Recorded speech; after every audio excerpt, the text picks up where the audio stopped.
నమస్తే. ఇప్పుడు మీరు చూడబోతున్న వీడియో ఖచ్చితంగా మీకు ఉపయోగపడుతుంది, నచ్చుతుంది కూడా. మరి మీకు నచ్చిన విషయం నాకు తెలియాలి అంటే ఈ వీడియోని మీరు లైక్ చేయాలి, షేర్ చేయాలి, అలాగే మన ఛానల్‌ని సబ్స్క్రైబ్ చేయాలి. మీ సపోర్ట్‌ని నాకు అందిస్తారు కదూ! ఓకే. ఇప్పుడు వీడియోని స్టార్ట్ చేద్దాం. నేను మీ జయశంకర్ సిస్ట్ల. మన పిల్లలకి పుట్టిన తేదీని అనుసరించి బలమైన సంఖ్యాబలంలో పేరు పెడదాం. సమాజానికి దేశానికి బలమైన పౌరులనిద్దాం. ఏ ఇంట్లో కూడా అర్ధాయుష్ మరణాలు లేకుండా చేద్దాం.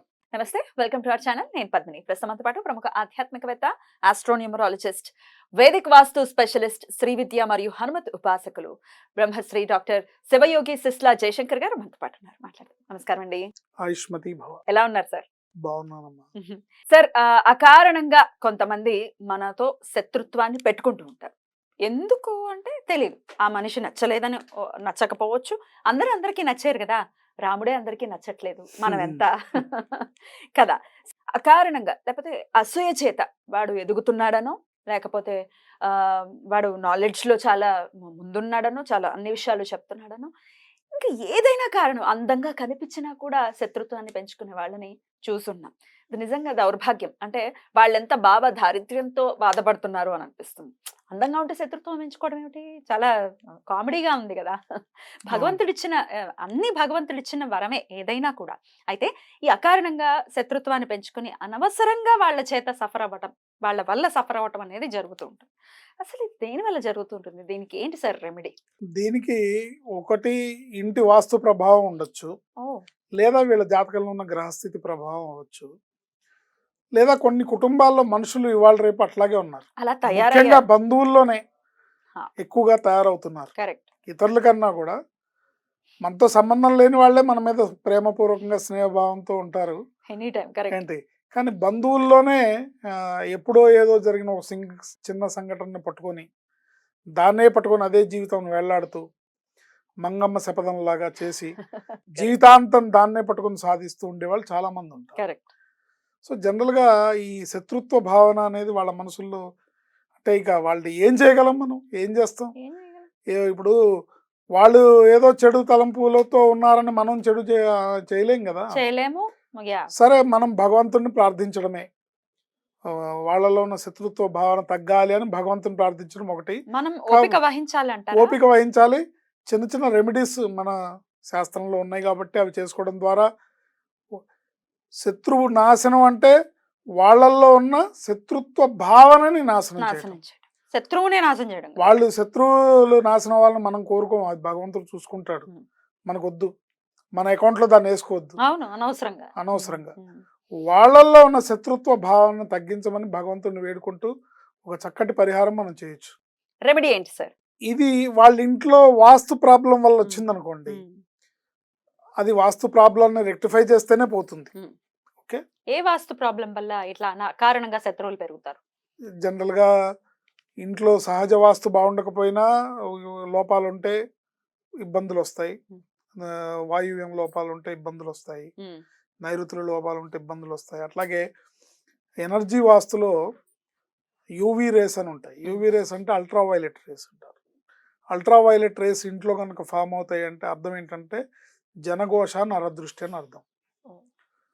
ఏంటి అట్లాగే జియోపతిక్ స్ట్రెస్ అని ఉంటుంది, అంటే భూగర్భం నుంచి వచ్చే ఎనర్జీ. ఏంటి ఇంకా ఐఆర్ రేస్ అని ఉంటుంది. ఐఆర్ రేస్ అంటే infrared race is nothing but ప్రేత శక్తులు. సో ఈ చేయగలుగుతాయి సార్ మన ఎనర్జీ వాస్తుతోని డిటెక్ట్ చేయొచ్చు, వాటిని రిస్ట్రిక్ట్ చేయొచ్చు, వాటిని 100% ట్రీట్మెంట్ చేస్తే మళ్ళీ ఇంట్లో అడుగు పెట్టలేవు. సూపర్. కాకపోతే ఇప్పుడు సపోజ్ అనుకోండి, ఆ ఇంటికి సంబంధించిన పితృదేవతలే ఉన్నారనుకోండి, వాళ్ళని మనం దురుసుగా వెళ్ళగొట్టని అనుకోం కదా. అందుకని అలాంటి సందర్భాల్లో చేసేవి వేరేగా. వాళ్ళకి అయ్యా మీరు ఇల్లంతా తిరక్కండి, మీకు ఇక్కడ ఒక స్థానం కల్పిస్తున్నాము, ఇక్కడ కూర్చోండి, మీకు రోజు కావాలంటే నైవేద్యం కూడా పెడతారు, మంచినీళ్ళు కూడా ఇస్తారు, అంతే మీరు అక్కడ కూర్చోండి, వీళ్ళని ఆశీర్వదిస్తున్నాండి, అంతే తప్ప ఇల్లంతా తిరక్కండి అని. రీజన్ ఏంటంటే ఎక్కడ ప్రేతశక్తి తిరుగుతుందో అక్కడ దైవశక్తి పక్కెళ్ళిపోతుంది. అంతే కదా. సో అట్లా అయితే ఈ అకారణంగా శత్రుత్వ భావనతో మేము బాధపడుతున్నాము, ఎందుకో తెలియదండి, మా మీద వాళ్ళు ఇంత పగ పెంచుకొని మమ్మల్ని చూస్తేనే మిరమిరలాడిపోతున్నారు, మా గురించి అవాకులు చవాకులు చెడుగా పేలుతున్నారు. అవును. ప్రచారం చేస్తుంటారు, మేము వాళ్ళకి చేసిన అన్యాయం ఏమీ లేదండి అనుకునే వాళ్ళకి మనం చక్కటి పరిహారం ఒక 7 లవంగాలు హ్మ్. తీసుకొని హ్మ్. శనివారం నాడు హ్మ్. స్నానం అవ్వంగానే వెంకటేశ్వర స్వామి దండం పెట్టుకున్నాక ఈ 7 లవంగాల్ని చేతిలో పట్టుకొని వాళ్ళ పేరుని 9 సార్లు ఉచ్చరించి, ఎవరికైతే మీ మీద శత్రుభావన ఉందని మీరు భావిస్తున్నారు వాళ్ళ పేరుని ఉచ్చరించి వాళ్ళ మనసుల్లో నా మీద శత్రుత్వ భావన పోవుగాక అని గట్టిగా సంకల్పం చేసుకుని ఈ 7 లవంగాల్ని ఎవరు తొక్కని చోట ఇట్లా తీసి గుప్పెడు అని ఊదేయాలి. అంటే అవి చల్లాచెదరుగా పడిపోవాలి. అంటే అవి ఎవరు తొక్కకుండా నిర్జన ప్రదేశంలో పడేటట్టుగా చేయొచ్చు ఈ పరిహారం. ఇంట్లోనే చేయాలని లేదు, పక్కన ఎక్కడన్నా కూడా చేయొచ్చు, బయట చేయాలి కదా. బయటే చేయాలి. ఇట్లా 9 శనివారాలు పొద్దున్నే చేసుకుంటే వాళ్ళలో శత్రుత్వ భావం తగ్గుతుంది. అబ్బా. ఏంటి ఇంకా ఇంకొక పరిహారం ఉంది, అంటే ఇంకా తగ్గట్లేదు అంటే ఇలా మీరు చేస్తే 1-2 వారాలు చేసేసరికి మీకు తేడా కనబడుతుంది. ఇంట్లో కొంచెం అమావాస్య వెళ్ళిన తర్వాత వచ్చే మంగళవారం నాడు ఒక 5 ఎర్రటి ఎండుమిరపకాయలు తీసుకొని అవి కూడా ఇట్లా చేతిలో పట్టుకొని వాళ్ళకి నా మీద ఉన్న శత్రుత్వ భావన తొలగిపోవాలి అని భగవంతుని ప్రార్థించి శం శరవణ భవ, శం శరవణ భవ, శం శరవణ భవ, శం శరవణ భవ అని తలుచుకొని ఈ 5 మిరపకాయలని ఎవరు తొక్కని ప్లేస్లో భూమిలో పాతేయాలి. ఇది అమావాస్య వెళ్ళిన తర్వాత వచ్చే మంగళవారం నాడు చేయాలి. ఏంటి ఇట్లా ఎన్నిసార్లు చేసినా మంచిదే ఏంటి, కానీ కనీసం 9 మంగళవారాలు చేస్తే మంచిది. ఇలా చేసుకోవడం ద్వారా ఎదుటి వాళ్ళల్లో ఉన్న శత్రుత్వ భావన పోయి వాళ్ళకి మీ మీద మిత్రత్వ భావన ఏర్పడుతుంది అని పరిహార శాస్త్రంలో చెప్పారు. తప్పకుండా ఇది నెరవేరుతుంది.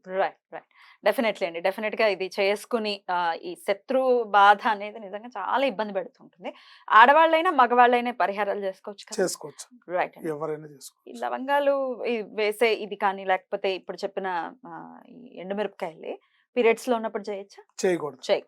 ఆ వారం ఒకవేళ అడ్డొస్తే గనక ఆగాలి. పీరియడ్స్ లో ఉన్నప్పుడు చేయకూడదు. రైట్ అండి. పనికిరాదు కదండి. డెఫినెట్లీ అంటే ఆ డౌట్ వస్తుంది ప్రేక్షకులకి, అందుకని అడగడం జరుగుతుంది. రైట్ అండి. డెఫినెట్ గా ఈ సమస్య నుంచి బయటపడాలి. మరోసారి చెప్తున్నానండి, శత్రు నాశనం అంటే వాళ్ళేదో చెడిపోవాలనే కోరిక మనలో ఉండకూడదు.